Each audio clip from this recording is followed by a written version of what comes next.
Hello students, welcome to NiveMaths. இன்னைக்கு வந்து நம்ம exercise 2.9ல fourth question பார்க்க போறோம். Question என்னன்னா, how many terms of the series 1 cube plus 2 cube plus 3 cube till infinity should be taken to get the sum 14400? அதாவது how many termsனா என்னோட value வந்து நம்ம கண்டுபிடிக்கணும்.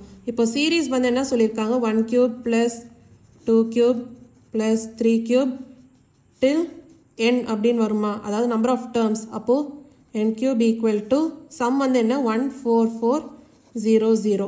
நம்ம என்னோட வேல்யூ தான் கண்டுபிடிக்கணும். இப்போ sum of cubes of n natural numbers ஓட ஃபார்முலா என்ன வரும், n into n plus 1 by 2 the whole square அப்படின்னு வருமா. அப்போ n into n plus 1 by 2 the whole square equal to 14400. இப்போ n into n plus 1 by 2 the whole square equal to 14400 அப்போ n into n plus 1 by 2 வந்து உங்களுக்கு என்ன வரும், square root of 14400. அப்போ ஸ்கொயர் ரூட் ஆஃப் 14400 வந்து 120. அப்போ n into n plus 1 by 2 equal to 120. அப்போ n into n plus 1 வந்து என்ன வரும், இந்த 2 அந்த சைட் போச்சுன்னா மல்டிப்ளை ஆகும். அப்போ 120 into 2 வந்து 240. இப்போ n வந்து உள்ளார மல்டிப்ளை பண்ணலாம். அப்போ n into n என்ன, n square plus n into 1 வந்து n. அப்போ n square plus n equal to 240. இப்போ இந்த 240 அந்த சைடு வந்துச்சுன்னா என்ன வரும், n square plus n minus 240 equal to 0. இப்போ இந்த ஈக்குவேஷனை சால்வ் பண்ணி என்னோட வேல்யூ கண்டுபிடிக்கலாம். ஸோ அதான் வந்து நம்பர் ஆஃப் டேர்ம்ஸ். அப்போது n square plus n minus 240 equal to 0.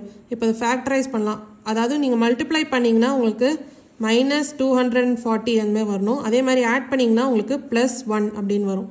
அப்போ என்ன வேல்யூஸ்ன்னு பார்த்தீங்கன்னா 16 மைனஸ் 15. ஸோ இந்த ரெண்டு வேல்யூஸையும் நீங்கள் மல்டிப்ளை பண்ணும்போது உங்களுக்கு மைனஸ் 240 வரும். ஆட் பண்ணாலும் உங்களுக்கு ப்ளஸ் 1 அப்படின்னு வரும். அப்போ ஸ்ப்ளிட்டிங் த மிடில் டேர்ம், அப்போ n square plus 16n minus 15n minus 240 equal to 0. இப்போ இந்த ஃபர்ஸ்ட் டூ டேர்ம்ஸில் n வந்து காமனாக இருக்குது. n வெளியில் எடுத்திங்கன்னா என்ன வரும், n ப்ளஸ் 16.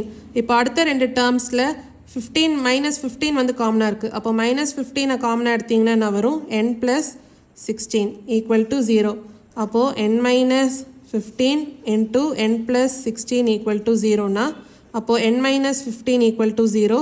அதே மாதிரி n plus 16 equal to 0. அப்போ n equal to 15, n equal to minus 16. இப்போ number of terms வந்து நெகட்டிவாக இருக்காது. அப்போ n equal to 15. ஸோ இதான் வந்து ஆன்சர். ஸோ இதான் வந்து ஃபோர்த் கொஸ்டினோட ஆன்சர். ஏதாவது டவுட்ஸ் இருந்தால் கமெண்ட் செக்ஷனில் கேளுங்க. மறக்காமல் NiveMaths சேனலை லைக் பண்ணி ஷேர் பண்ணி சப்ஸ்கிரைப் பண்ணுங்கள். தேங்க்யூ ஸோ மச் ஃபார் வாட்சிங் திஸ் வீடியோ.